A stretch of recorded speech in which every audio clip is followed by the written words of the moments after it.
And of course, some people suggest that NATO is quite Nazi-like in its being. I couldn't possibly suggest such a thing, but of course, this is the 75th anniversary of NATO this year. Well, in order to celebrate that, all the foreign ministers are getting together with Jens Stoltenberg in Brussels today and tomorrow. Well, let's just have a look at a couple of words from Jens Stoltenberg. Foreign ministers will meet today and tomorrow to mark NATO's 75th anniversary and to prepare for our summit in Washington in July.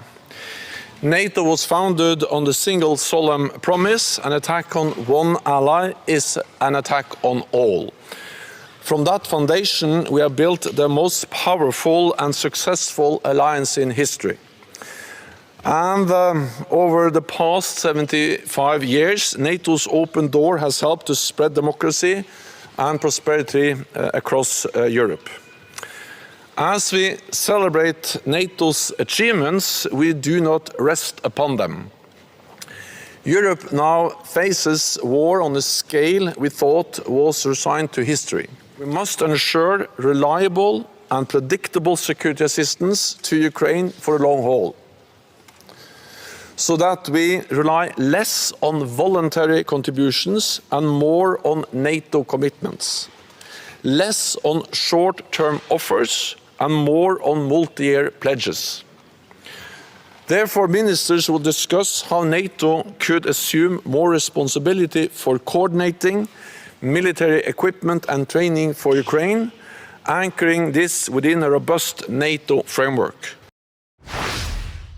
So hopefully that didn't make you vomit too much. But Charles, this is quite an incredible situation. We're looking at a war, the type of war that we couldn't envisage, he says, and we've got to stop this voluntary donations of weapons to Ukraine and actually formalize it within the NATO structures. This is taking us a massive step closer to direct conflict with Russia. It is. And a particular note that he describes NATO's open door, but apparently not the sort of door in the shape of Russia, who, of course, asked to join NATO and were told that actually they couldn't after all. So yes, very, very strange speech. Yes, under this present regime, of course, because we saw from H.G. Wells just a few minutes ago, Russia is to be assimilated. But anyway, David Cameron, of course, is there. So let's bring him on screen. And he's saying 75 years after its creation, we're celebrating a NATO that's never been stronger or more important, especially following Sweden's accession last month. Allies need to step up and spend more on defence in the face of continued Russian aggression and a more dangerous world.